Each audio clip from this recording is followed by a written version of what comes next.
Thank you, everybody. And thank you very much to Sarah and to Liz for putting this on. I think it's just super that something like this exists. And I'd also like to say, I'm from Michigan. Originally, I moved out to Montana 13 years ago to begin teaching at Montana State. And a year and a half ago, I moved to Belgrade. So I live just down the street. I come to this library all the time. I love this place, and I'm looking forward to seeing the way the library looks once it moves and is a little bit larger. But when I first moved to Belgrade, I was so happy to have a public library across the street from my house, and I really love living in Belgrade. What can I say? So as Liz said, I teach history at Montana State University. I'm actually a professor of Islamic world history, and I work on interactions between Russia and the Middle East and or the Islamic world, including the Islamic world within Russia. My personal experience with Ukraine relates mainly to the times that I've spent there in the Crimea, where I did a fair bit of research for my first book. Tonight, I'm going to be talking about Russian and Ukrainian interactions.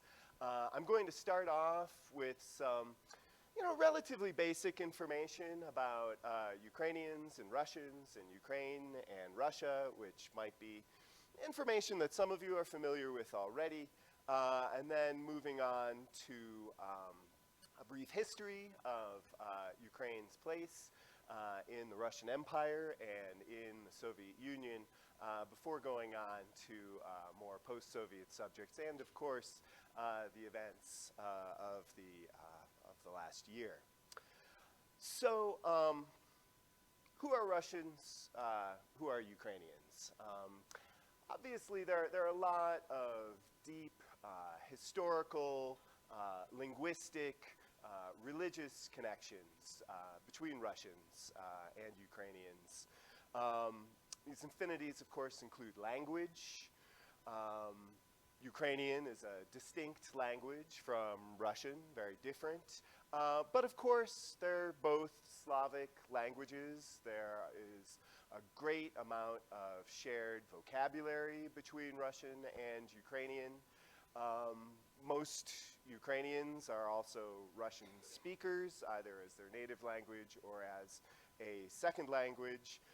Not many Russians are Ukrainian speakers as a second language. But of course, after centuries of living in a common country, whether that's the Russian Empire or the Soviet Union, there are all sorts of historical connections between Russians and Ukrainians. Orthodox Christianity is obviously another connection between Ukrainians and Russians. Until the 20th century, most ethnic Russians were Orthodox Christian. A very large proportion of Ukrainians are Russian Orthodox Christians, but not all of them. There are also a lot of people called Uniate Christians who live in Western Ukraine.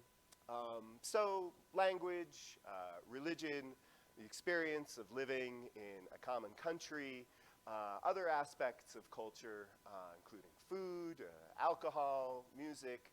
There are distinctions, but also some important similarities and a lot of bonds, hopefully bonds that an ill-conceived, brutal, and tragic war will not do too much to destroy forever, and hopefully those bonds at some point in some kind of peaceful manner can be reestablished. I think they will at some point, but obviously that will take some time.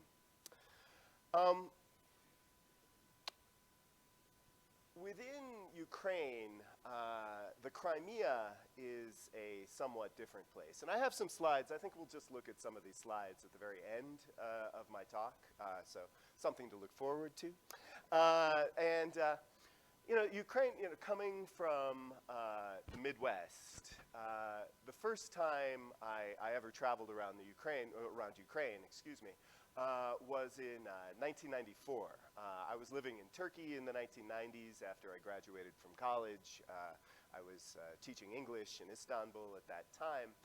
And it was at that time, I was in my 20s, I was young, I was interested in seeing the world, and it was a good decade, the 1990s, in a lot of ways. I mean, especially for someone who was kind of interested in traveling around the former Soviet Union or Eastern Europe, there was a lot of openness. I think there was a lot of optimism among people in that part of the world. I think there was a lot of optimism in the United States as well for just the future of relations between the United States and Russia. But one thing I really noticed when I traveled around Ukraine for about 3 weeks when I was in my mid-20s and living in Turkey was just how flat Ukraine is. Is there anybody here who's been to Ukraine? All right. It's a great agricultural area. Of course, Ukraine is often known as the breadbasket. It was known as the breadbasket of the Russian Empire. It was known as the breadbasket of the Soviet Union. Now it's the breadbasket for itself. Very flat, very agricultural. I noticed very humid in the summer, and in some ways reminiscent of my childhood in the Midwest of the United States. The Crimea, on the other hand, just the peninsula, that juts down from Ukraine into the Black Sea, is quite a different region.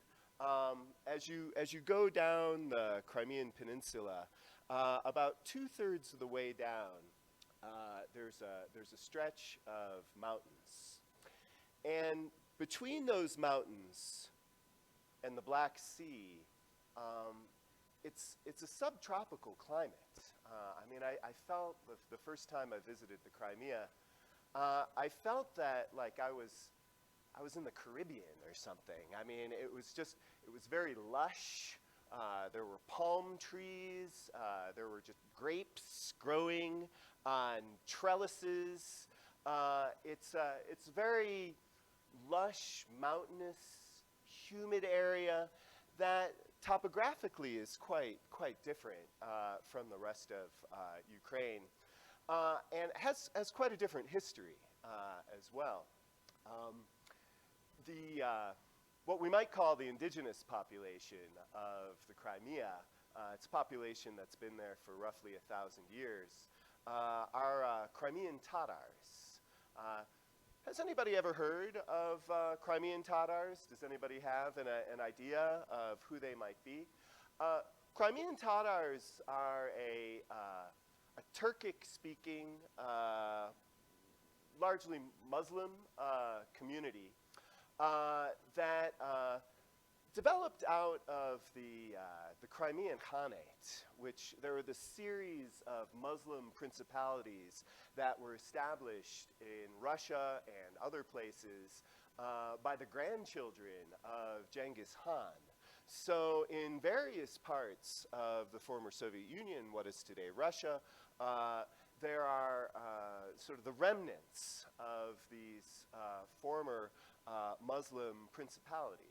And the Crimea in its day was quite a ferocious power in the region back in the days of Kiev and Rus, which was the first Russian state that was established in Kiev. Up until the end of the 18th century, about 90% of the population of the Crimea was made up of Turkic-speaking Muslims, people who spoke a language similar to Turkish today. And,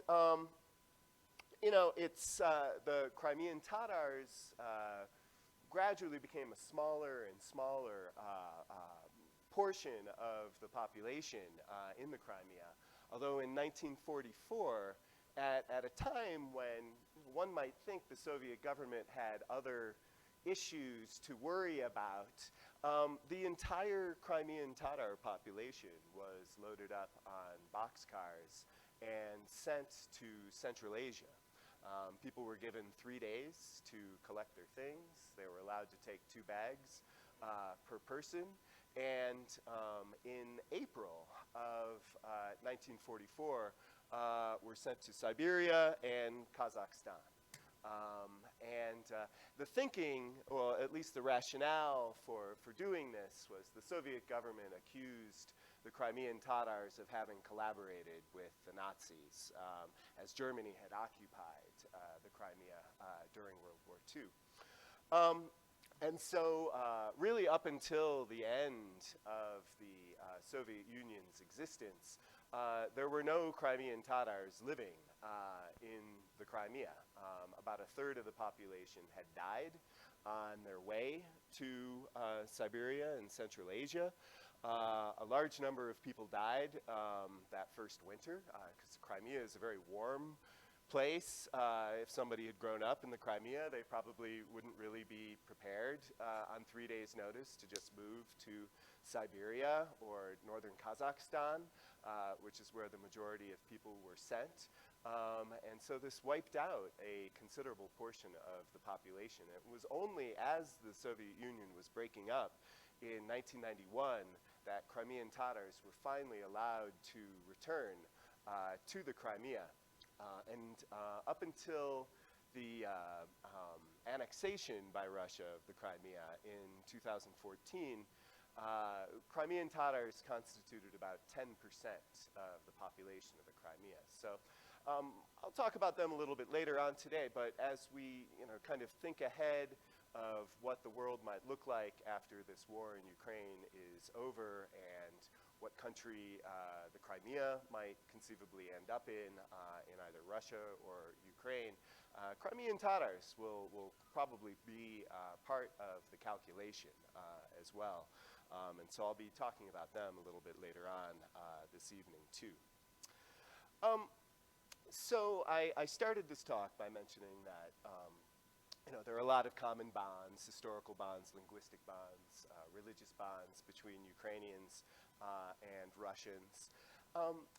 In the late 19th century, there began sort of the initial set of more of a distinct national identity among Ukrainians as separate from Russians.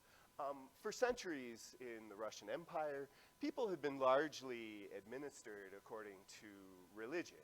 And if somebody was an Orthodox Christian or Catholic or Jewish, that was much more important an aspect of somebody's life than what their specific ethnicity was, as ethnicity was not a concept that was terribly important to the Russian Empire. However, at the end of the 19th century, and this has a lot to do with the spread of literacy in the Russian Empire at this time, has a lot to do with the expansion of basic primary education in the Russian Empire at this time, there became more of an effort. Mostly this was something that was limited to Ukrainian writers or intellectuals, but people who were setting out to establish a specifically Ukrainian literary language. And this was something new because Ukrainian had existed as a language for centuries, of course, but it was mostly a rural language. It was a language that was more spoken. There were not a lot of people, writing, novels or poetry in Ukrainian. And there were not even among Ukrainian speakers, there were not a lot of people who could actually read and write in Ukrainian, because Ukrainian wasn't a language that was taught in schools in the Russian Empire. And so this initially in the late 19th century, early 20th century was something, efforts to create a Ukrainian literary language was something that a relatively small number of people were involved with. Again, Ukrainian writers, intellectuals, people who themselves knew Russian as a second language, but who were involved in efforts to do more, because Ukrainian, as they understood, was a distinct language from Russian. So this was something that they set out to create. And interestingly, it was during Soviet times that the Ukrainian language really developed into the language that it is today. We might not really have this impression of the Soviet Union more generally, but one historian has described efforts among Soviet authorities to develop various languages in the USSR other than Russian as an affirmative action project. And basically this affirmative action project, as it's been called, not by me, but by somebody else, in the 1920s and the 1930s, the Bolsheviks, the communists who seized power in 1917 in Russia, they came to the realization that if they were going to consolidate their power in the territories of the former Russian Empire, they needed to expand beyond just Russian speakers. They needed to attract Ukrainians, they needed to attract Armenians, they needed to attract Georgians, they needed to attract other populations and get them to join the party as well.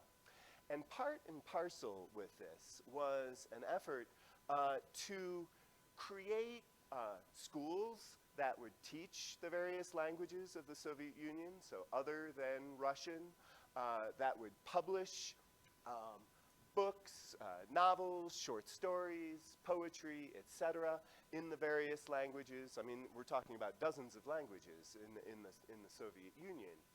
And the thinking among the Bolsheviks, so the Bolsheviks kind of, communists sort of see the world as going in certain steps, right? So communists believed that, first, societies are going to go through this period of feudalism, then they go through capitalism, and then finally one day they reach socialism and then communism.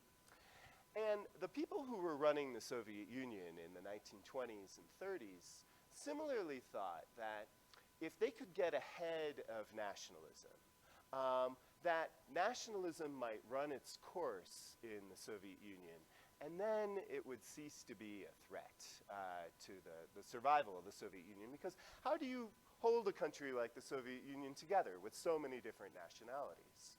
So this was the thinking behind the creation of the various republics in the Soviet Union that were named after nationalities.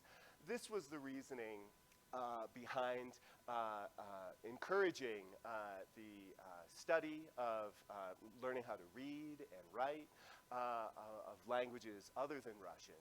And it was at this point that languages like Ukrainian, Georgian, Armenian, Tatar, that they really began to be published quite broadly in the Soviet Union.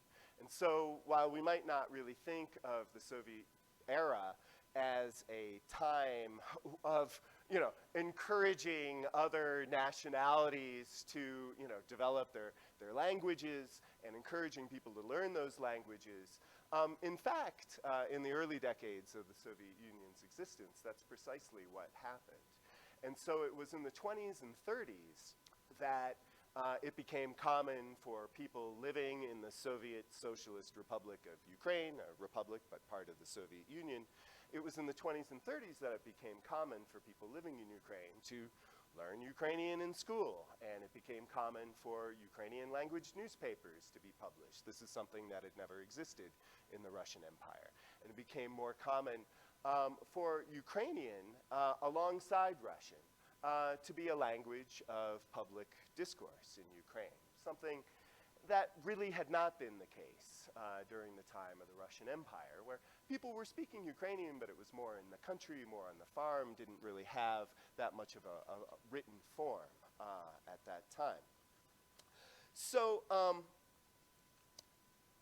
this, of course, is one aspect of Soviet history vis-a-vis Ukraine. The Soviet government encouraging the study of Ukrainian language alongside a bunch of different other languages in the Soviet Union. But of course, it's not the only aspect of Ukraine's history in the Soviet Union. the Holodomor, the government-manufactured famine that took place in Ukraine in the 1930s is also a very important part of Ukraine's history in the Soviet Union. This was something that actually came up last week when I was in the audience, and my colleague Mary Murphy was speaking. Came up in the question and answer, and you know, the Holodomor is in recent years has been more frequently described as a specifically Ukrainian genocide that was perpetrated by the Soviet government.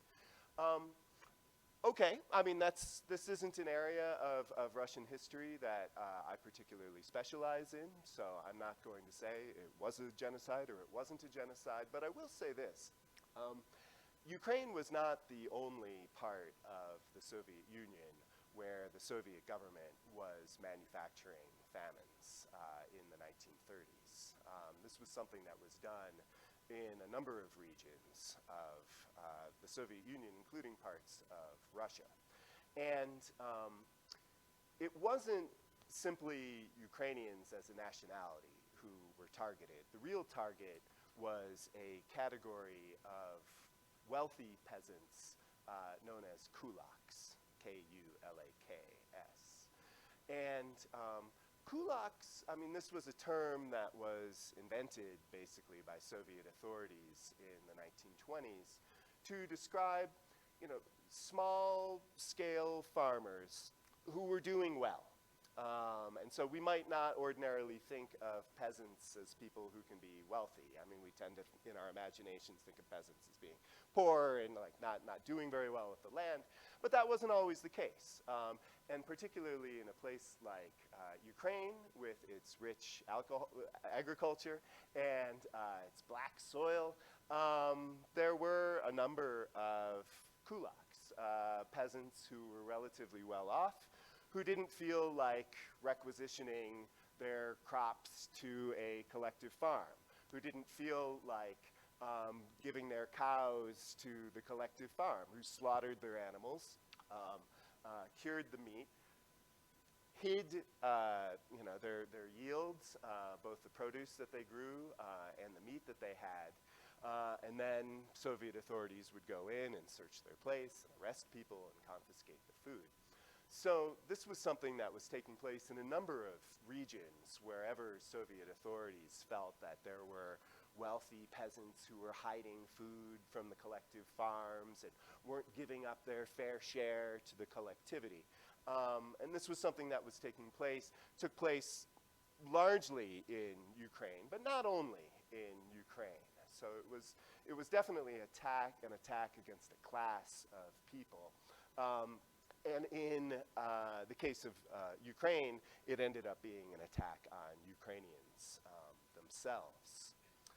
An important aspect of Ukraine's history inside the Soviet Union, something that's come up over the course of the past year since the war started, is the fascist Ukrainian state that was established by the Nazis following their invasion of the Soviet Union in June of 1941. And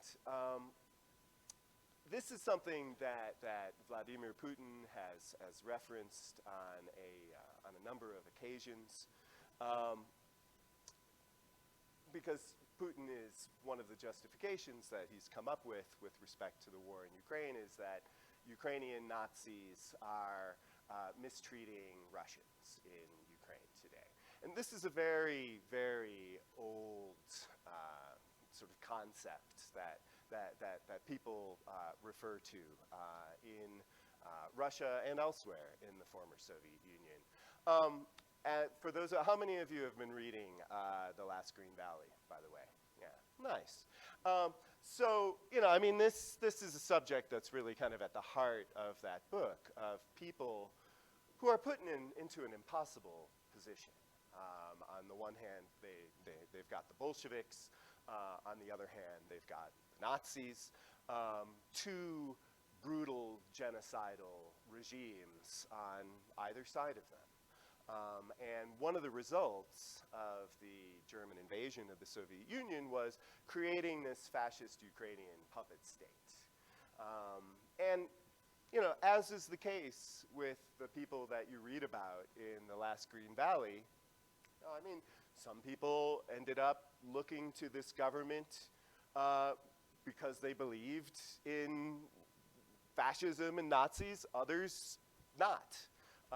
Others because they really had no choice, or because they had personal memories of Ukraine being part of the Soviet Union, and those memories were horrible. There were millions of people who were put in positions where they really had to choose between two truly awful choices. When I was in high school, I had a job at a furniture store, and I worked for this guy who was Latvian. And he had been born in Berlin in May of 1945. Can you imagine? Ended up moving to Livonia, Michigan, and starting up a furniture store. But you know, his mother had fled Riga, Latvia, when the Soviets had invaded early on in the war. And where had she fled? She fled to Nazi Germany. Not because she loved Nazis, but because she felt she knew what would happen if she stayed where she was when the Soviet army arrived. And she spoke a little bit of German and managed to convince authorities on the border that she was an ethnic German. There were a lot of ethnic Germans living in the Baltic states at that time, so it was not inconceivable. And you know, she made her way, and a couple of years later gave birth to her son, who ended up being my boss. So there were a lot of people who were kind of thrown into this maelstrom at the time of having the Soviets on one side and the Nazis on the other. You know, I mean, after World War II came to an end, you know, the Ukrainian Republic inside the Soviet Union was reconstituted, but often in kind of like people's colloquial languages, their interactions. It wasn't so uncommon for Soviets of other nationalities to refer to Ukrainians as fascists, as obviously an epithet in response to something that ordinary Ukrainians had absolutely nothing to do with, the creation of this fascist state, which was a German creation. It wasn't something that Ukrainians themselves had been trying to establish. And so I don't want to rush through this too much. If people have questions later on, we can slow down and deal with this. But you know, you basically have, from the end of World War II until the 1990s, when the Soviet Union breaks up in 1991, this is kind of the situation you have. There's a Ukrainian republic in the Soviet Union. There were lots of non-ethnic Ukrainians living in Ukraine, especially in the east of Ukraine, large numbers of people who self-identified as Russians. But it didn't really make a difference. What difference did it make at the time in the Soviet Union? It's one country. If you're Ukrainian or Russian, you know, these weren't matters of war and peace at that time. There were a lot of different nationalities living in the Soviet Union. So if you happened to be a Russian speaker, an ethnic Russian, but you lived in Ukraine, or you lived in Armenia, or you lived in Kazakhstan, or you lived in Georgia, who cares? You know, it was all one country. This comes to an end, obviously, in 1991, when the Soviet Union broke up. And you know, in the 1990s, times were really hard. I mean, I mentioned at the beginning of my talk it was an optimistic time. You know, it was an optimistic time for someone like myself, coming from the United States and traveling around Eastern Europe. But it was difficult to be optimistic if you were someone who'd grown up in Eastern Europe, or if you'd grown up in the Soviet Union. Something that people often said when I would travel around the Soviet Union in the 90s, or the former Soviet Union, or in Eastern Europe in the former Warsaw Pact, something that people often said was, the people who were under 30 were, ecstatic about the changes and the fall of all these communist governments in 1989 and the end of the Soviet Union and all the opportunities that it seemed to provide for people. But people over 30 often had a difficult time adjusting to all of these changes. And, poverty soared in both Russia and Ukraine,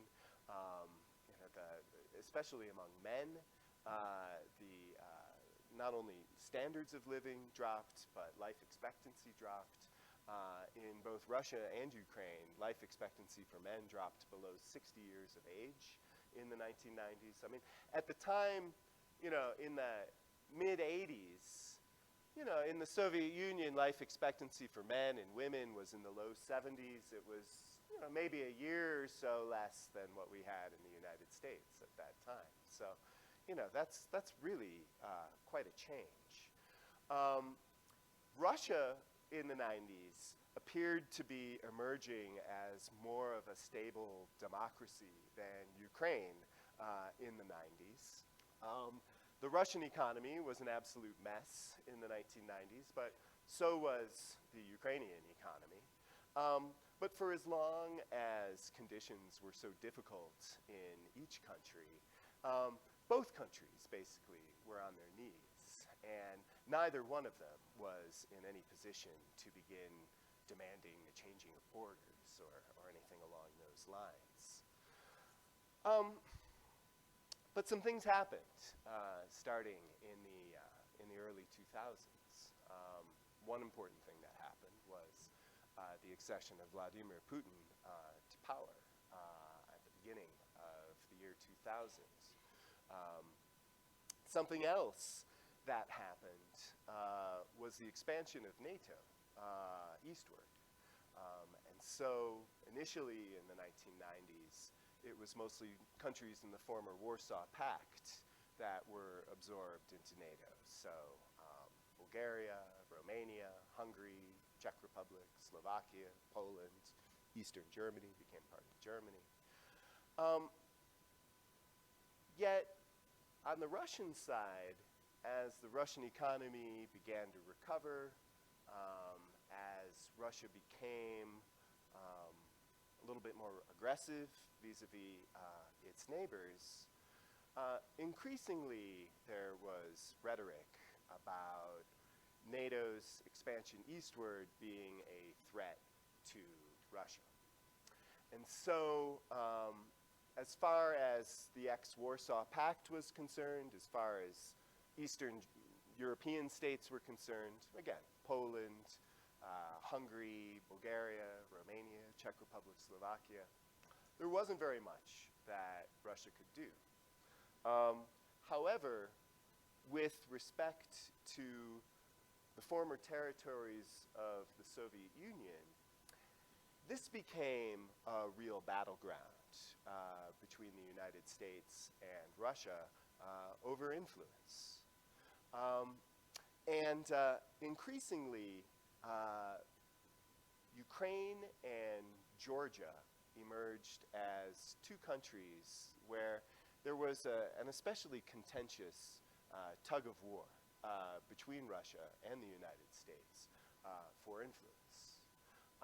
And this was certainly the case with Ukraine, where there was a very evenly divided electorate between those who believed, and most of these were ethnic Russians living in Ukraine, but not necessarily everybody, but who believed that it was more important for Ukraine to get along well with its neighbors, and that Russia should be the country that kind of Ukraine sees as its main trading partner, and perhaps even as an ally.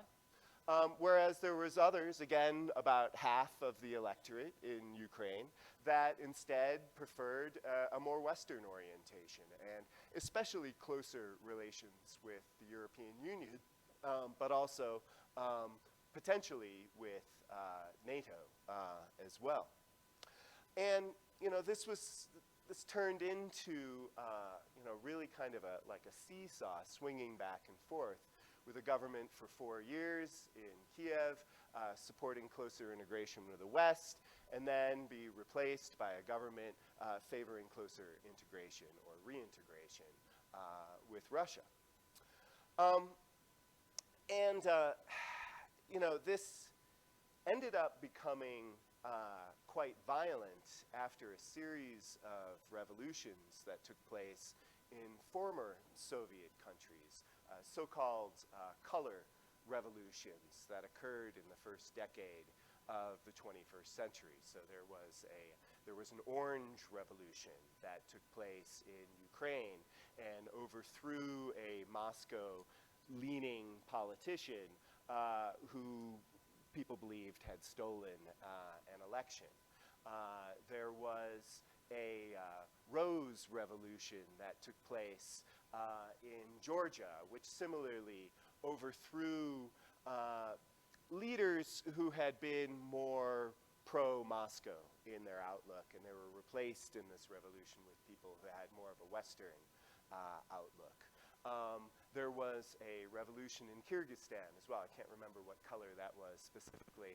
But similarly there too, it had been more of a Moscow-leading government, and then they were overthrown in 2005 and replaced by a government that wanted to more consolidate ties with the West and Western Europe and the United States in particular.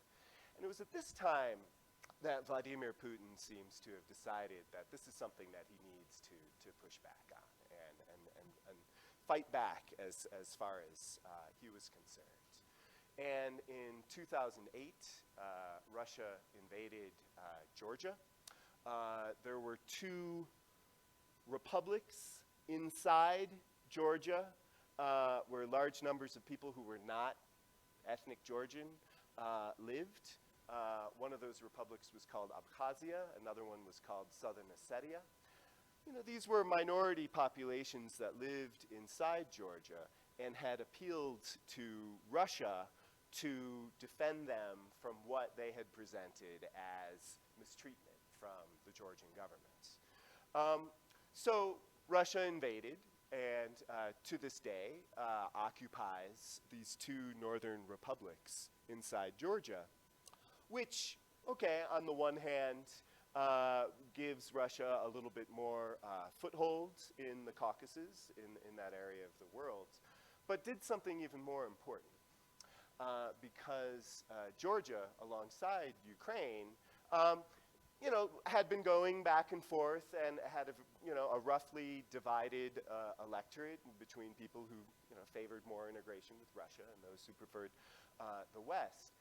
But the thing is this: for as long as the Russian government occupies a piece of what is recognized as Georgia, it's going to be very, very difficult for Georgia to join the European Union or join NATO.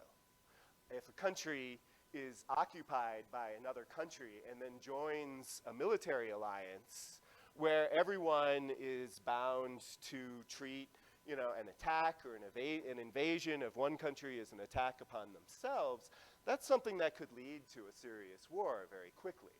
And so just for practical purposes, just by occupying a little bit of Georgia, and indeed this would be the playbook that Moscow would follow in 2014 when they annexed the Crimea, just by occupying a little bit of that territory, it becomes very, very difficult for that country to then follow through with plans to integrate more with the West, because the European Union doesn't want to bring in a new member that is partly occupied by Russia. NATO certainly doesn't want to bring in a new member that is partly occupied by Russia, because that's something that could get very scarily violent very, very quickly.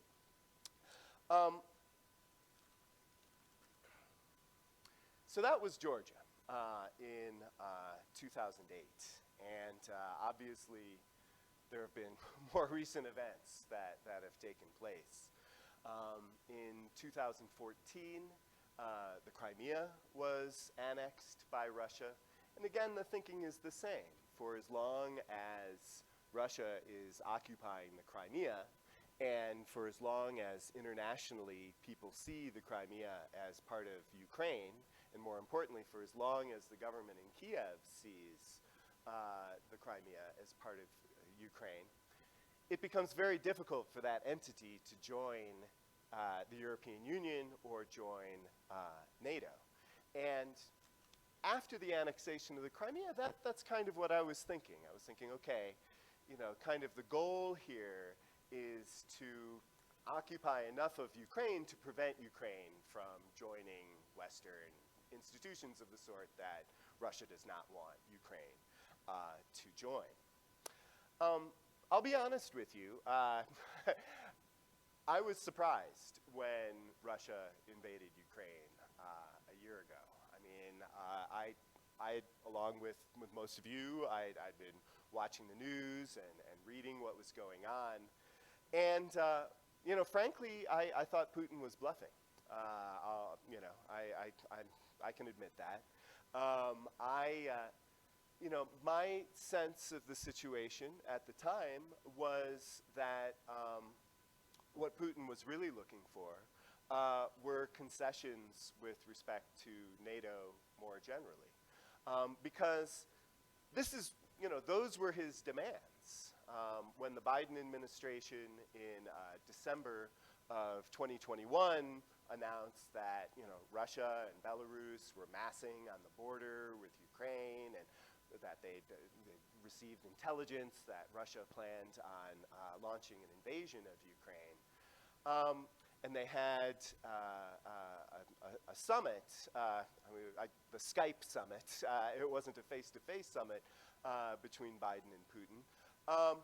But all of Putin's demands had to do with NATO more globally and not Ukraine specifically. You know, they were calling for the removal of foreign troops from NATO countries that are on the Russian border. They were calling for a cut in NATO troops more generally. And, you know, it seemed like Putin was holding a gun to the head of Ukraine in an effort to extract concessions from NATO and from the United States more generally. And who knows, perhaps that's what Vladimir Putin was thinking at the time, perhaps not. It's difficult to say when we're talking about someone who has been effectively sheltered from public opinion for more than 2 decades and is surrounded by people telling him that he's the greatest and, you know, that he can do what he wants. Perhaps, you know, he has a rather unrealistic view of the world as a result of that. But it's important because for as much as Putin talks about Nazis and sending the Russian army on its, you know, special operation into Ukraine in order to protect ethnic Russians from bad Ukrainians who are fascists and Nazis, you know, this is the story that he came up with after the invasion with respect to what he's doing. This wasn't what he was talking about before the invasion. And so, you know, in many ways, I still believe that this is something that is about NATO and Russia's relationship with the United States and the West more broadly, rather than Ukraine specifically.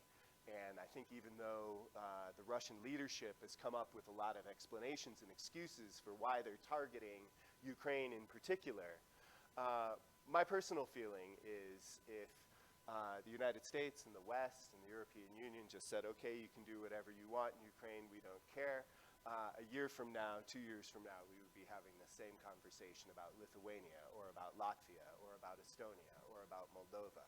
I don't think this is just about Ukraine, no matter how much Putin wants to describe it in those terms. He's at war with Ukraine right now, so he's trying to make this seem like a more specifically Ukrainian issue. Before the war started, it was very much a NATO issue as far as Putin was concerned. So I'll kind of leave with a few points, and then if people have questions, I would be happy to answer them. I can also show you the slides. I'm sure you've been eagerly waiting to see those. Number one is the point I just made, actually. This isn't just about Ukraine, I think. And if the war in Ukraine ended tomorrow, and Putin got all he wanted, I think we would be having these same types of conversations, only significantly further to the west from where we are. It wouldn't be a case of the Russian army just being bottled up in eastern Ukraine, but further west, and perhaps involving a NATO country like Latvia, Lithuania, or Estonia, which is something that could lead to a far, far, far more serious war, the likes of which nobody in this room wants to contemplate. Something else that I would use as a takeaway point here is that, Putin is a backroom kind of guy. He's not a populist. He's not someone who goes out and gives rousing speeches and whipping up mobs. That's not his style. He's a very sort of backroom kind of person.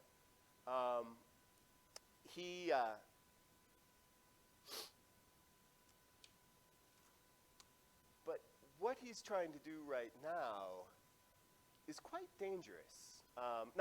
Obviously it's very dangerous and terrible for what's going on in Ukraine, but it's also quite dangerous with respect to his own position in Russia. Russia is a country, the official name of Russia is the Russian Federation, because it's a federation of republics that are ethnically defined, that are part of Russia. And so, just as the Soviet Union had its 15 republics, the Russian Federation has 17 republics inside it right now. And up until the beginning of this war in Ukraine, Putin never presented himself as a nationalist. He presented himself as somebody who was working in the best interests of Russia. It was clear he wanted to see himself remembered in Russian history as someone who's done great things for Russia. But he's never been someone to sort of encourage Russian ethnic nationalism and pit Russians against other ethnicities, because doing so in a country with dozens of different ethnicities like Russia, including ethnicities that have republics with borders of their own, doing so is a very dangerous game, because once you start playing that game, national minorities in Russia can begin to play that game as well. In the 1990s, there were a number of republics inside Russia that declared their independence. And then as Russia got stronger, Russia was able to reincorporate them into the Russian Federation. But if this war were to get worse, and it could get much worse for Russia during the course of this year, we'll see once the ground softens and the fighting starts again in the spring. This is something that could have really serious implications for the future of the Russian Federation itself. I'm not saying Russia will disappear. It won't disappear. It's a big country. But there are a number of republics in Russia, especially some republics like Dagestan, which is in the Caucasus, and Buryatia, which is just north of Mongolia, that are sending huge numbers of soldiers to the front in Ukraine. And I like reading if you read newspapers that are published in Russia, you're not really going to get a lot of, juicy information about what's going on in the war. The newspapers are heavily censored. But one area of Russian newspapers that are not censored are reader comments, because they don't have to log in under a Facebook name or anything like that. It's totally anonymous. And I was reading a story about a recruitment effort in this little town called Samara, which wasn't too far from a city called Kazan, where I lived for a couple of years in Russia.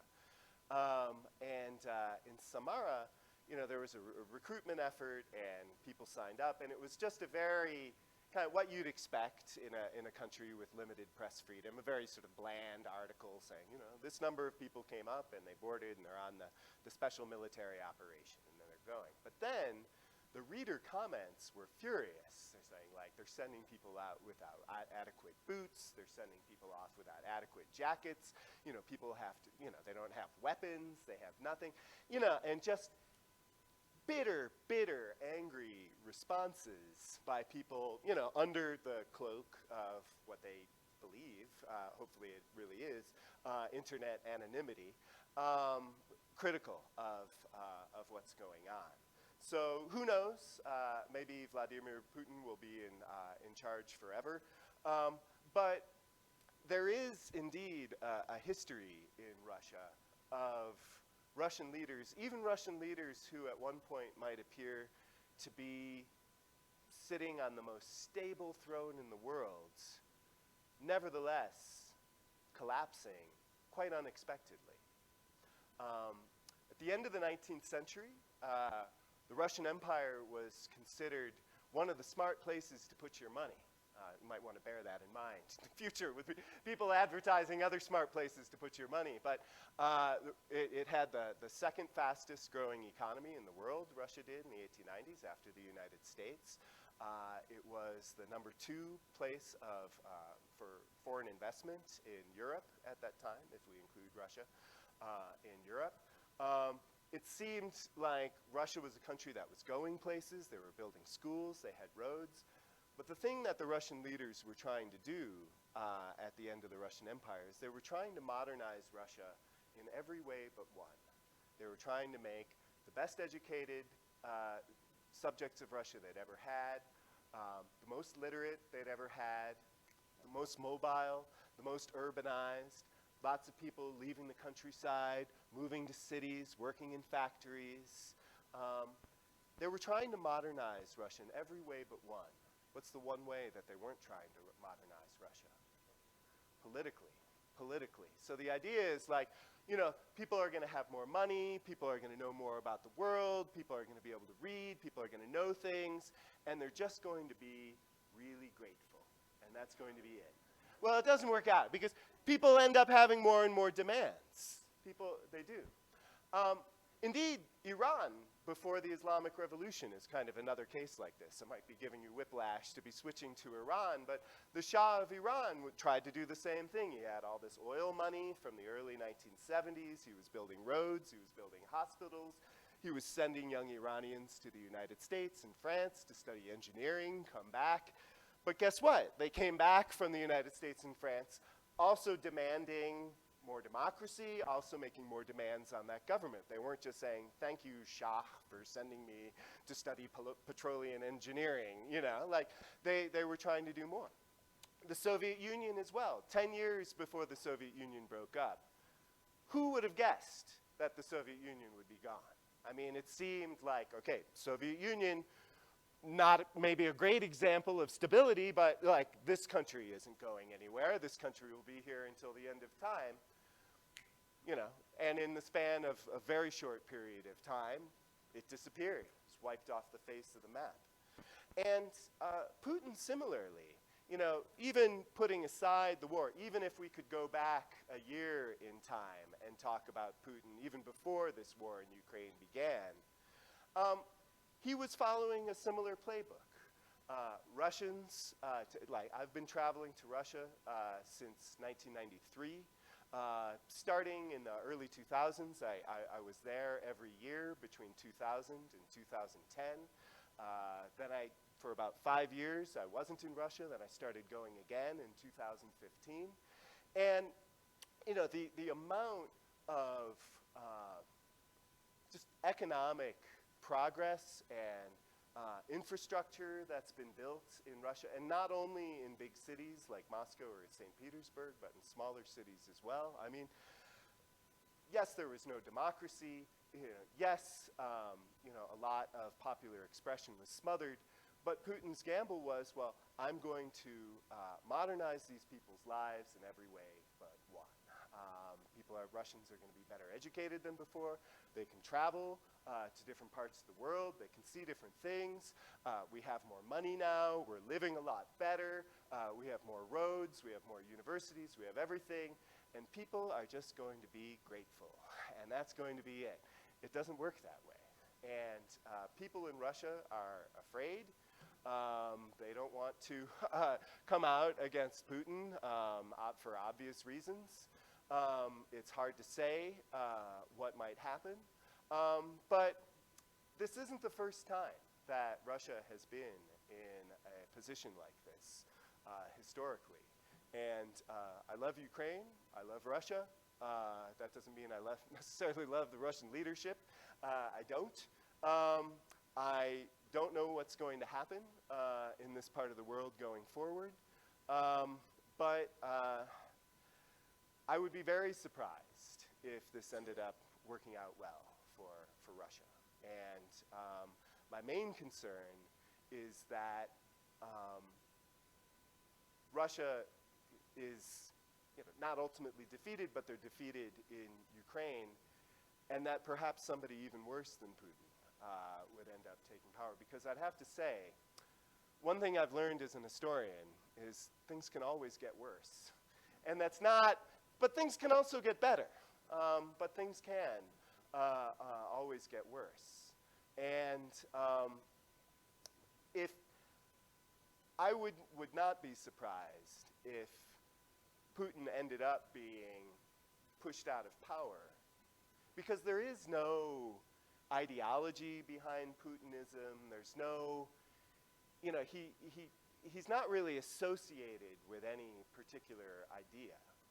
What Putin has sold to Russians, and Putin up until a year ago was genuinely popular in Russia. I mean, it's not a country where, he's being criticized on the news, like people are basically hearing pro-Putin stuff all the time.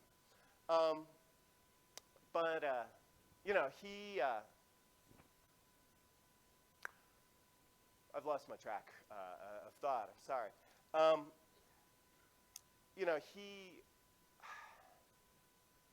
What was I talking about? What was the last point I made? Yeah. Right, thank you. Doesn't have an ideology. There isn't anything really selling him to Russians other than success. And so there's been, like, maybe in news reports or something you've read, there's been sort of a tacit bargain between Russians and the Putin regime. Like, okay, you make our lives better. Like, I have a nicer apartment than I did 20 years ago. I can travel to Turkey and Egypt and Europe and see something of the world. But all of this is kind of dependent on life getting better. And when a war is going really badly and men are being conscripted and sent to the front without boots, without weapons, that's not going well. I think it's more likely, frankly, that rather than some sort of people's democracy uprising, anti-war, overthrowing Putin, I wouldn't be surprised if it were more of a right-wing coup that ended up pushing him out of power by people who support the war but don't support the way in which the war is being fought.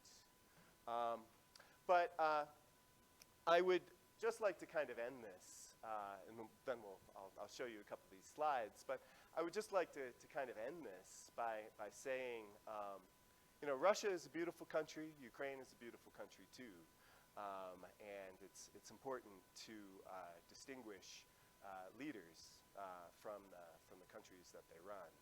And while it's not entirely clear what's going to happen in the upcoming months, especially once the fighting starts, one day this war is going to come to an end.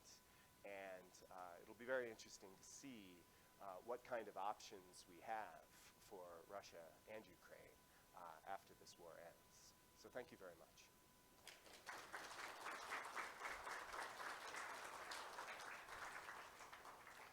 Let me just see if we can get it. How do I press this thing like this? How do I, all right, here's Russia. And oh, Matt, how do I go backwards on this thing? Oh, no, there is. This is the Crimea. These are the mountains. Oops, all right, well, what's going on here? These are the mountains that I was telling you about. This is actually Yalta, where some of you might remember an important meeting was held between FDR and Churchill and Stalin. It's still a great resort. This was a picture I took in Sevastopol, which is a Russian military base in Ukraine. Here are some more shots of those mountains. Those were mainly the pictures that I wanted to show you. And then an awful lot of maps. When I was talking about the various republics that make up the Russian Federation today, this is what the map of the Russian Federation looks like. And most of these are ethnically based areas. So these are republics that are based in areas where there's a large proportion of non-Russians living in these areas. So again, you know, playing the nationalism game with Ukraine is ultimately something that could backfire on Russia. I think that's all for the map. So you can turn that back up. Ukraine is not in this map because this is just a map of the Russian Federation. But Ukraine would be right here, and then the Crimea would be sticking out of that as well. Siberia would be up here. This territory up here, which is divided into different republics. Could you turn the lights back on? Across, I believe it's 12. I could be wrong, though, but I believe it's about 12. Yes. Any other questions? Yes, sir.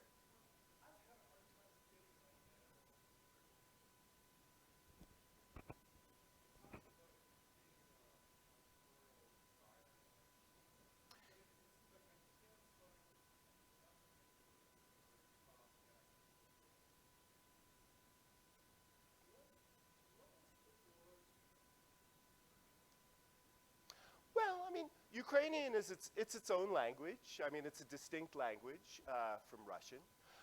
They're both Slavic languages. So Slavic is a language group that includes Ukrainian and Russian and Polish and Bulgarian and Slovakian and a number of countries in Eastern Europe. I wouldn't use the term dialect to describe Ukrainian. That's something that, if you really want to make Ukrainians angry, that's what you do. It's a language in its own right, but it wasn't a language that people were writing in and publishing in the Russian Empire, largely because there were no opportunities for doing so. Schools weren't teaching Ukrainian, newspapers in Ukrainian were not published, books in Ukrainian were not being published at that time. But, you know, and this is not really unique to Ukraine. There are a lot of countries in Eastern Europe where there was a similar process. In the 19th century, again, like relatively small circles of individuals believed like, okay, like let's elevate Ukrainian, let's standardize Ukrainian, let's start creating Ukrainian dictionaries, let's start publishing in Ukrainian. And this was something small, but like I said, this was a project that the Soviet government played a large role in advancing in the 20s and 30s. They did so for their own political reasons. The Bolsheviks weren't doing this out of the goodness of their heart or because they loved the Ukrainian language. They were doing this because they were doing this all over the Soviet Union, creating literary forms of languages. And they thought, okay, if somebody grows up and they understand themselves to be Ukrainian rather than Russian, that's fine. The important thing is that they be a communist. And a similar process was taking place in all of the republics of the former Soviet Union. Yes?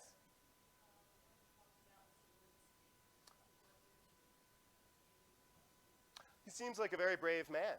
I mean, it's interesting. I mean, the roles that people are thrown into. He was an actor.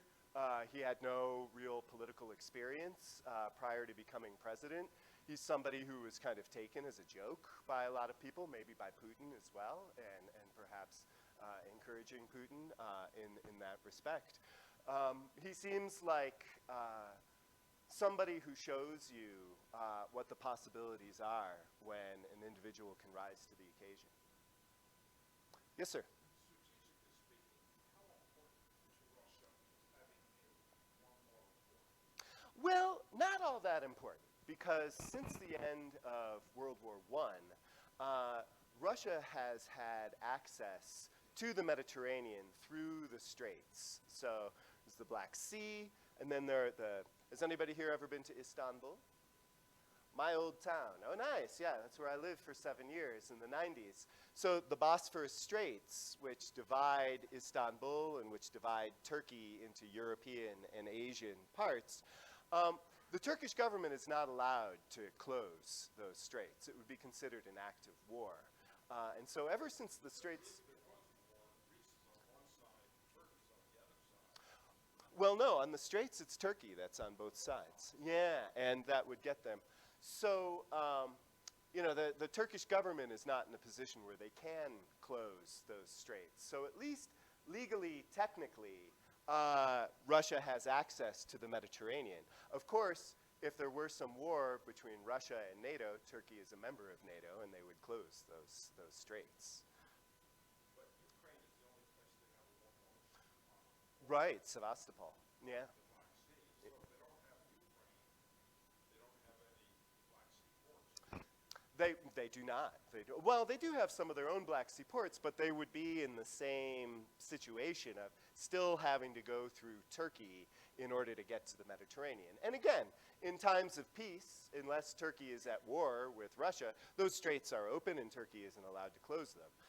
But if something were to happen between NATO and Russia, those straits would be closed pretty quick. And that That's what Russia with advertising being worried about, right? NATO's strategic advantage over them. Indeed, indeed. Some other questions? Yes? Sure.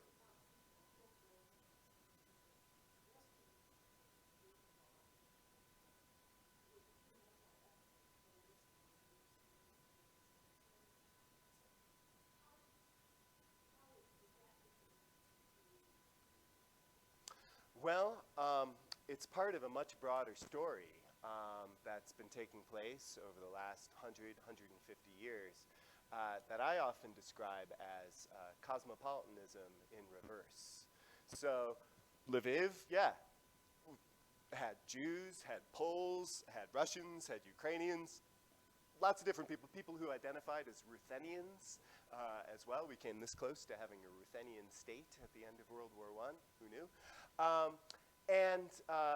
You know, but you know, now the kind of choices that people have in front of them are usually whatever the ethnicity is of the state that they live in. And so now it's a choice between being a Ukrainian or a Russian.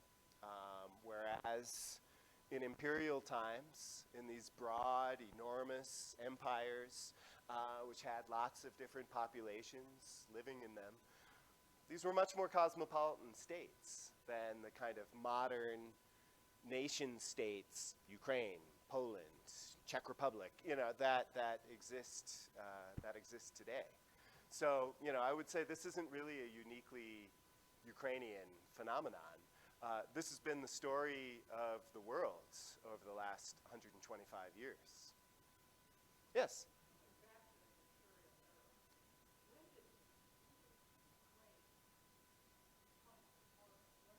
Oh, yeah, good question. Different parts of what is today Ukraine became parts of Russia at different times, but most of what is today Ukraine became part of Russia during the time of Catherine the Great. So that's basically the second half of the 18th century.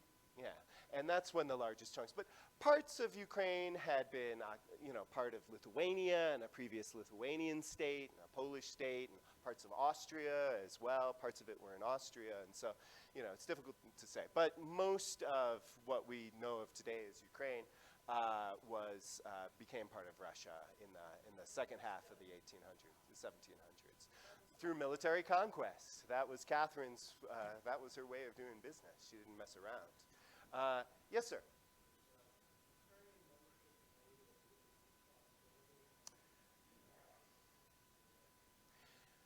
I think it's very hard. I think that's very hard. Anytime, certainly not while Ukraine is at war. Um, it depends on how things end with respect to this war. I mean, let's say Russia is humiliated, Putin is overthrown, and despite my gloomy prognosis from a few minutes ago, maybe actually a good government takes power in Moscow. You know, there could be a window of opportunity for change. But my feeling is that the more realistic goal for Ukraine would be the European Union first, and then NATO, just because NATO membership and the possibility of that just seems so radioactive at this point. But we'll see. Yes? Mm-hmm.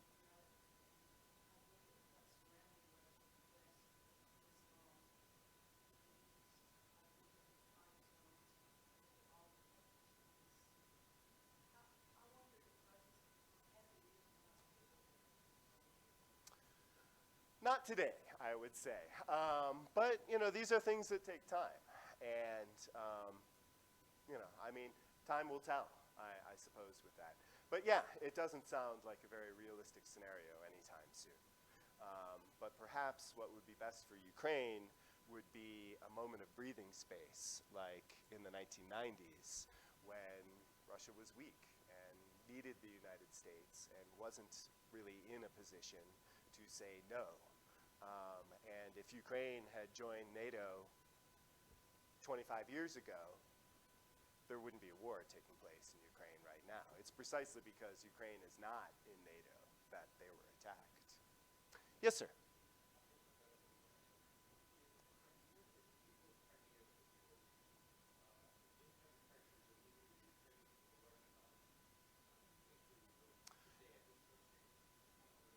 In the Crimea? Russia, for sure. Yeah. I don't know. But there are very few Ukrainians who live in the Crimea. It's overwhelmingly an ethnic Russian area. And the reason for that is the Crimea was never really part of Ukraine until 1954, when Nikita Khrushchev, he was an ethnic Russian, but he'd risen up through the power ranks in Ukraine, through the Ukrainian party. And when he became general secretary of the Soviet Union after Stalin died, Khrushchev basically awarded his friends in the Ukrainian Communist Party with the Crimea, which was everybody's favorite place in the Soviet Union. I mean, like the Crimea, really the Crimea reminds me a lot of San Diego in a lot of ways, because there's a lot of Navy people there. The Black Sea Fleet is based in Sevastopol, and you know, it's gorgeous, wonderful beaches, great weather, and the Crimean Tatars are the actual indigenous population of the Crimea. After they were all sent to Siberia and Kazakhstan in 1944, it was ethnic Russians who were sent down to recolonize and repopulate the Crimea. So that's the main reason why it's mostly ethnic Russians who are living in the Crimea.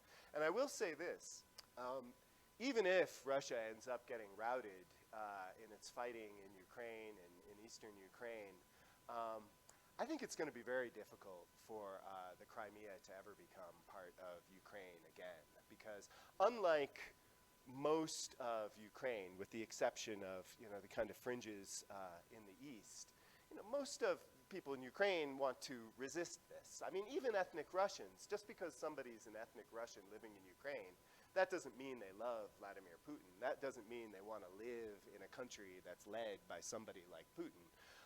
So there are ethnic Russians in Ukraine too who, okay, they might not love the Ukrainian government, but they definitely don't want to live in a country that's run by a group of characters like the people who are running Moscow. So I don't know. I think it's going to be very hard for the Crimea to ever become part of Ukraine again. And indeed, if things continue to go badly for Russia and some sort of deal is arranged, that might be the deal as some kind of face-saving maneuver for Russia to get out of eastern Ukraine, but the Crimea then to be recognized internationally as part of Russia. But that would solve one problem, because that would mean no part of Ukraine was being occupied by Russia, which would sort of clear the way for Ukraine to join the European Union or NATO. So, you know, the government in Kiev is saying 100% we want the Crimea back. I'm not sure that's ever going to happen, no matter how badly things go for Russia. Yes, sir.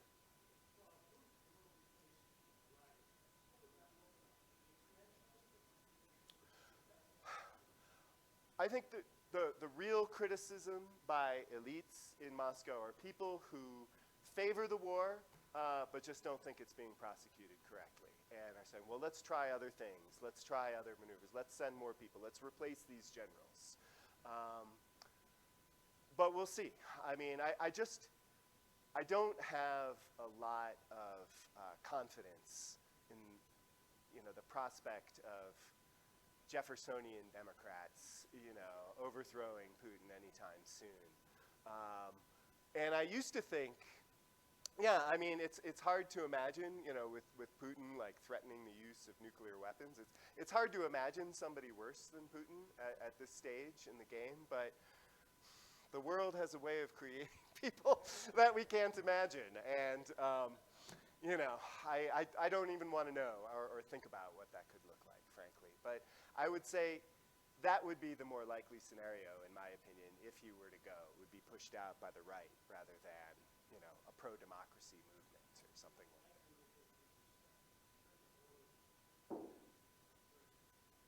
Pardon?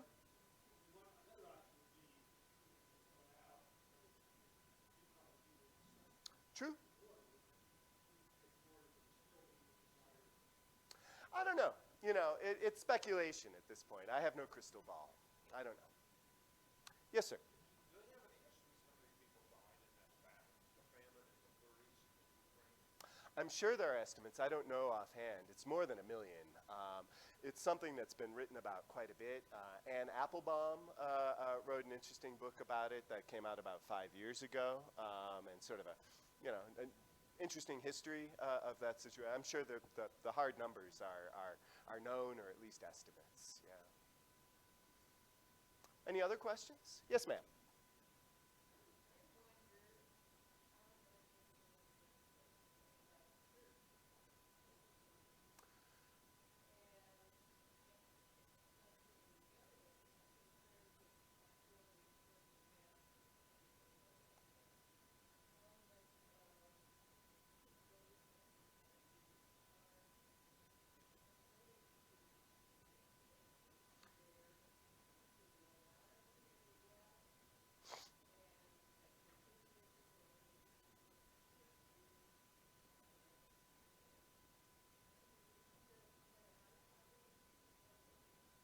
Christians, for sure, or Russian Orthodox Christians. Yeah, your question hits upon an interesting subject, because Putin has been trying, especially over the last year, to present himself as an alternative to what he describes as sort of corrupt Western values. And so this is something that is very much in harmony with what the leaders of the Russian Orthodox Church in Moscow are saying. But I would say this. I think the influence doesn't so much flow from church to government, but rather from government to church. So the leaders of the Russian Orthodox Church in Russia have been sort of cheerleaders for Putin and for the war. But I think that's more because of government pressure down on them rather than because they have been successful in getting Putin to do what they want. Does that make sense? Yes?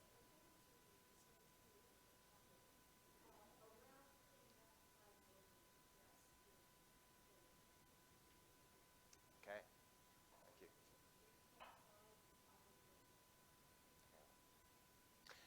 Any other questions? Okay, folks, I really appreciate you standing here listening to me this evening. So nice to meet you. Thank you.